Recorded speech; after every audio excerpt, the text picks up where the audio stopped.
Hello students, I am back as per promise. हम कर रहे थे, क्या कर रहे थे?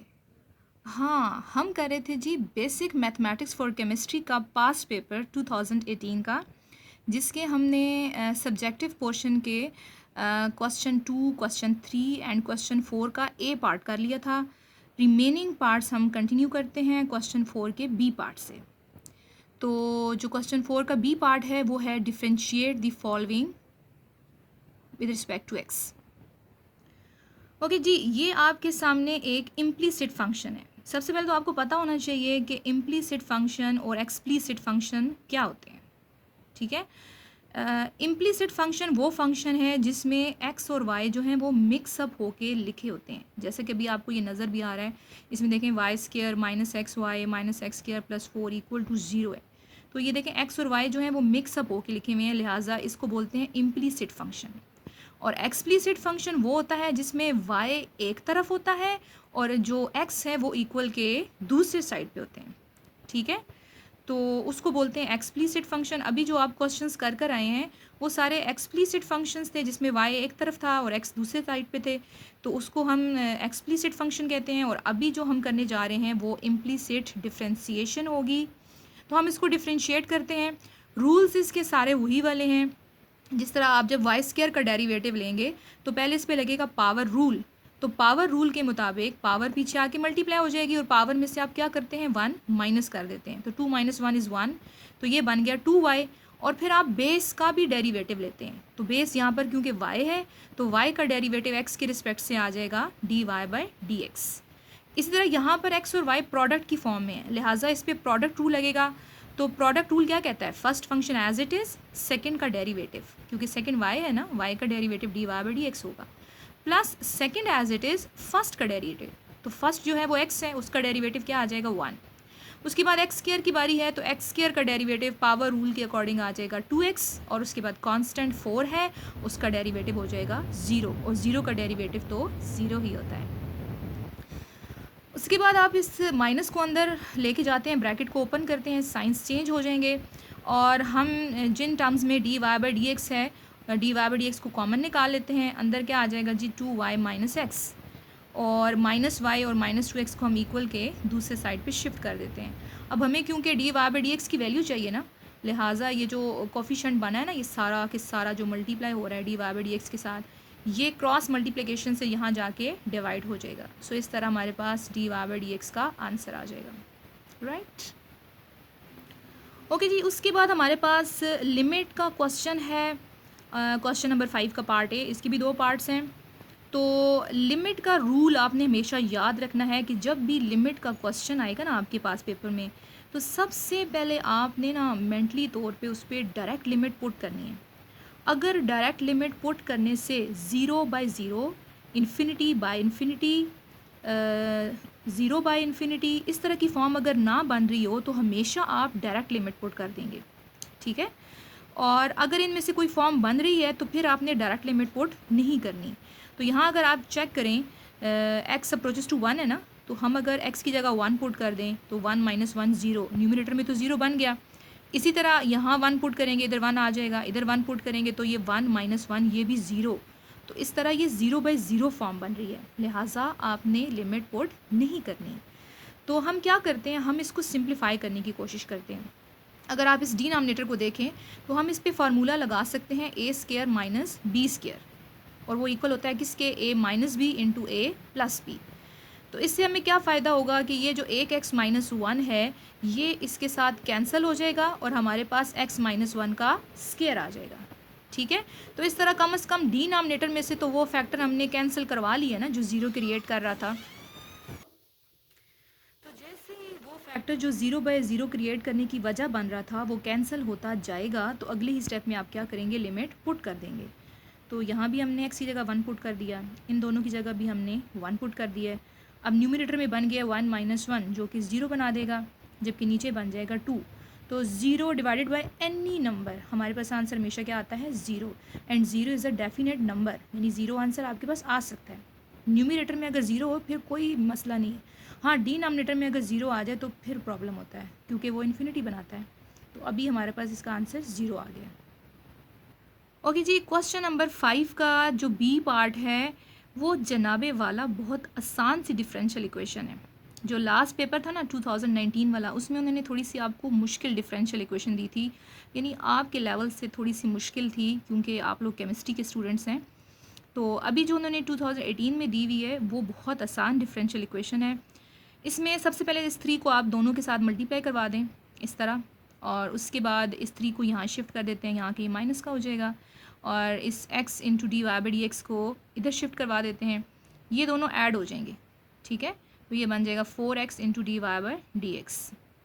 नेक्स्ट स्टेप में और मैंने कुछ नहीं किया, जस्ट इस पूरी टर्म को इधर शिफ्ट कर दिया और इस पूरी टर्म को इधर शिफ्ट कर दिए, और उसके बाद क्रॉस मल्टीप्लिकेशन से y-3 जो है वो डी वाई के नीचे आके डिवाइड हो गया है, और जो 4x है वो इधर चला गया है और dx जो है वो उधर चला गया, यानी कि ये बन गया dx बाई 4x। इधर उधर हमने कर लिया इसको, यानी ये याद रखना है आपने कि यहाँ ऊपर जो है ना dx और जो dy हैं वो दोनों साइड्स पे न्यूमरेटर में ही होने चाहिए, वो डिनोमिनेटर में नहीं होने चाहिए।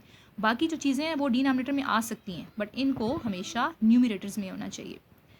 ओके, उसके बाद हम नेक्स्ट स्टेप में क्या करेंगे, इंटेग्रल अप्लाई करेंगे ऑन बोथ साइड्स। तो यहाँ पर भी वही रूल है कि अगर डिनोमिनेटर का डेरिवेटिव न्यूमरेटर में मौजूद हो, जिस वेरिएबल के रिस्पेक्ट से आप कर रहे हैं उसी वेरिएबल के रिस्पेक्ट से, तो इंटीग्रेशन का आंसर आता है नेचुरल लॉग ऑफ डिनोमिनेटर। तो यहाँ y-3 है, इसका डेरिवेटिव क्या होता है, 1 होता है ना y के रिस्पेक्ट से, लिहाजा इसका आंसर आ जाएगा नेचुरल लॉग ऑफ y-3। इसी तरह यहाँ पर हम क्योंकि x के रिस्पेक्ट से कर रहे हैं ना, तो यहाँ डिनोमिनेटर का डेरिवेटिव क्या होता है, x का डेरिवेटिव होता है 1 x के रिस्पेक्ट से, लिहाजा डिनोमिनेटर का डेरिवेटिव मौजूद है, तो इंटीग्रेशन का आंसर आ जाएगा natural log of denominator and plus natural log of c। जब आपके पास यहाँ पर मैक्सिमम वैल्यूज़ नेचुरल लॉग की फॉर्म में आ रही होती है ना, तो हम कांस्टेंट भी नेचुरल लॉग ऑफ c लिख देते हैं, क्योंकि नेचुरल लॉग ऑफ c भी तो एक कांस्टेंट ही आएगा ना। किसी कांस्टेंट का जब आप लॉग लेते हैं तो वो भी तो एक नंबर ही आता है ना, वो एक कांस्टेंट ही आता है। सो नेक्स्ट स्टेप में हम क्या करेंगे, हम यहाँ पर लॉ की प्रॉपर्टी यूज़ करते हैं, और लॉ की प्रॉपर्टी ये कहती है कि जो पीछे टर्म मल्टीप्लाई हो रही है वो आगे जाके पावर में कन्वर्ट हो जाएगी। तो ये जो 1/4 है ये x की पावर बन जाएगा। बाकी ये टर्म हमने एज इज लिख ली है।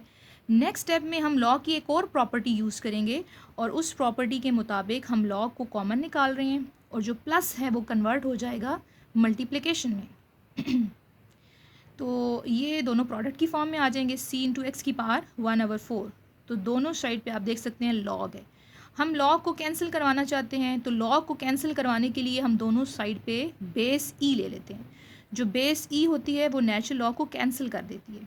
ठीक है, तो ये जो e है लॉग के साथ कैंसिल हो जाएगी, यहाँ से भी e लॉग के साथ कैंसिल हो जाएगी। तो यहाँ हमारे पास क्या बच गया, y-3, और यहाँ क्या बच गया, c इंटू एक्स की पावर 1/4। इस -3 को उधर शिफ्ट कर लेते हैं, तो इस तरह y का आंसर आ गया 3 प्लस सी एक्स की पावर 1/4। तो इस तरह हमने डिफरेंशियल इक्वेशन को सॉल्व कर लिया। अब उसके बाद लास्ट क्वेश्चन है क्वेश्चन नंबर 6। इसके भी 2 पार्ट्स हैं।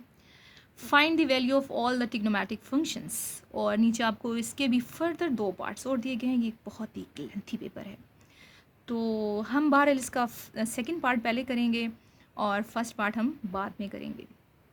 तो फर्स्ट पार्ट स्टार्ट करते हैं। फर्स्ट पार्ट है जी 19π/3। 19π/3 इसको सॉल्व करने से पहले मैं आपको जनरल एंगल का फार्मूला बता देती हूँ, और वो होता है 2k + theta = theta for all k belongs to integers. ये जनरल एंगल का फार्मूला है। ये जो k है ये जस्ट नंबर ऑफ रेवोल्यूशंस को रिप्रेजेंट करता है, ठीक है, और ये इंटीजर्स से बिलोंग करता है, जबकि 2π क्या होता है, एक सर्कल का पूरा जो एंगल होता है ना, एक पूरा रेवोल्यूशन जो है वो 2π होता है, और प्लस थीटा वो सिंपलेस्ट एंगल होगा जो कि इसके इक्वल आएगा, यानी थीटा के इक्वल आप ले लेंगे उसको। अब हम करते क्या है, इसको सॉल्व करना स्टार्ट करते हैं। हमने इसको स्प्लिट करना है इस जनरल एंगल की फॉर्म में। तो स्प्लिट करने के लिए हमने इसको लिख लिया 2 × 3π + π/3। चलें, ये लिख तो लिया है, बट ये आया कैसे है, तो इसको लाने के लिए जो ट्रिक है वो मैं आपको बताती हूँ। आप करेंगे क्या, सबसे पहले आप इसको डिग्री में कन्वर्ट कर लें। जो भी आपको क्वेश्चन गिवन होगा ना, आप उसको डिग्री में कन्वर्ट कर लें, और डिग्री में कन्वर्ट करने का क्या तरीका होता है कि आप इसको 180/π से मल्टीप्लाई करवा लेंगे, तो पाई से कैंसिल हो जाएगा। और 3 को 180 के साथ जब आप कैंसिलेशन कराएंगे, यहाँ आई थिंक सो 60 आ जाएगा। तो 60 को 19 के साथ मल्टीप्लाई करवाते हैं, 1140 आ गया है।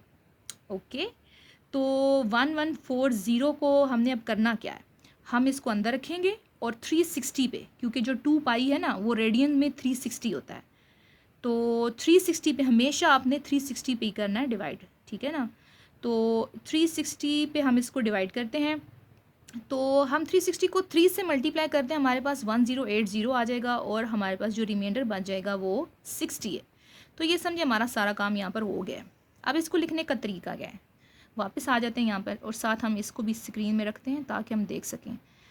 ये जो 2 पाई है ये 360 को हमने असल में लिखा हुआ है, ठीक है। ये जो 2 पाई है ये इसको शो कर रहा है 360 को, और ये जो k है ये आपका जो कोशेंट है ना वो k होगा, उसको आप यहाँ लिखेंगे, और जो आपका रिमाइंडर है उसको आप यहाँ थीटा की जगह लिखेंगे, ठीक है। क्योंकि हमारा क्वेश्चन देखें ये रेडियंस में है ना, पाई में है, इसलिए हम कोशिश करेंगे कि यहाँ पर हम जो चीज़ें भी लिख रहे हैं ना वो रेडियंस में लिखें। तो इसीलिए जो 60 है उसको रेडियंस में बोलते हैं पाई/3। आप कन्वर्ट कर लें ना, 60 को रेडियंस में कन्वर्ट करने के लिए आप क्या करेंगे, इसको पाई/180 से मल्टीप्लाई कर लें, तो वो क्या बन जाएगा पाई/3। लिहाजा ये जो रिमाइंडर है वो यहाँ आएगा थीटा की जगह। तो ये फिर सारी चीज़ किसकी इक्वल आ जाएगी, थीटा की इक्वल, यानी कि पाई/3 की इक्वल। इस तरह 19 पाई/3 का जो सिंपलेस्ट एंगल है वो ये है पाई/3। तो ये ट्रिक आपने यूज़ करनी है।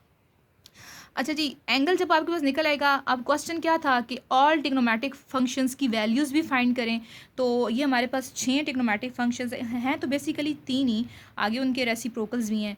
तो पहले हम साइन पाई/3 की वैल्यू निकालते हैं। साइन पाई/3 की वैल्यू √3/2 होती है। ये आप कैलकुलेटर से भी निकाल सकते हैं और बहरहाल आपको याद भी होनी चाहिए। ये वेल नोन एंगल है 60। तो मैं आपको एक ऐसी वीडियो भी बनाऊंगी जिसमें मैं आपको ये टेबल कंस्ट्रक्ट करना सिखाऊंगी, बहुत आसान है इस टेबल को बनाना। तो उसके बाद मैंने कोसेकेंट पाई/3 की वैल्यू लिखी हुई है। कोसेकेंट क्योंकि साइन का रेसिप्रोकल होता है, लिहाजा कोसेकेंट पाई/3 की वैल्यू इसी को आप उलट कर दें, यानी 2/√3। और कॉस पाई/3 की वैल्यू 1/2 होती है। सीकेंड क्योंकि कॉस का रेसिप्रोकल होता है, लिहाजा 2/1 कर दें, जिसको आप जस्ट 2 लिख सकते हैं। और tan पाई/3 की वैल्यू होती है √3। और कॉट क्योंकि tan का रेसिप्रोकल होता है, तो कॉट पाई/3 की वैल्यू आएगी इसका रेसिप्रोकल, यानी कि 1/√3। ओके जी, अब हम इसका फर्स्ट पार्ट करते हैं जिसमें नेगेटिव का साइन भी आ गया, -7 पाई/4। तो ये कुछ ये फॉर्म बनेगी 2 × -1 पाई + पाई/4। हमने इसको स्प्लिट करके ऐसे लिख दिया है। ये तो लिख दिया है, बट ये आया कैसे है तो देखते हैं हम जाके। यहाँ पर भी हमने वही ट्रिक यूज़ की है जो कि हमने सेकंड पार्ट में यूज़ की थी, यानी कि पहले हम इस रेडियन को डिग्री में कन्वर्ट करेंगे 180/पाई से मल्टीप्लाई करवा के। ये पाई इस पाई से कैंसिल हो जाएगा, 4 180 के साथ कैंसिल करेगा, क्या बनेगा 45। तो 45 को आप -7 से मल्टीप्लाई करें, क्या आंसर आता है -315 डिग्रीज। ये अब नेगेटिव में आया ना, ठीक है। अब पॉजिटिव और नेगेटिव में थोड़ी सी डिफरेंस है, थोड़ा ये डिफरेंस आपने याद रखना है कि हम जब 315 को अंदर रखेंगे, डिवाइड तो हम 360 पे ही करेंगे, बट हमने एक स्टेप आगे जाना है। यानी कि नॉर्मल डिवीजन में तो ये होता है ना कि या इस नंबर के इक्वल आना चाहिए या इससे लेस आना चाहिए, ठीक है। बट जब नेगेटिव वाला केस होगा ना, उसमें आपने उससे एक स्टेप आगे जाना है, यानी 1 से मल्टीप्लाई हम जब कर रहे हैं तो 360 आ रहा है, तो फिर आपने 360 में से माइनस करना है 315 को, तो आंसर आ जाएगा 45 आ जाएगा। बट ये सिर्फ इन सवालों के लिए, और किसी भी डिवीजन में आपने ये रूल अप्लाई नहीं करना, ये मैं सिर्फ आपको इन सवालों के लिए बता रही हूँ, ठीक है ना। ओके, वापस आते हैं, और अब इसको लिखने का तरीका क्या है। ये जो 2 पाई है ये एज यूजुअल किसको रिप्रेजेंट कर रहा है, 360 को रिप्रेजेंट कर रहा है। अब ये जो k की वैल्यू है ना -1, वो ये कोशेंट है। तो नेगेटिव के केस में हमेशा जो आपके पास यहाँ कोशेंट आएगा उसको आपने माइनस के साथ लिखना है, यानी कि -1 यहाँ पर जो वैल्यू है ये k को शो कर रही है।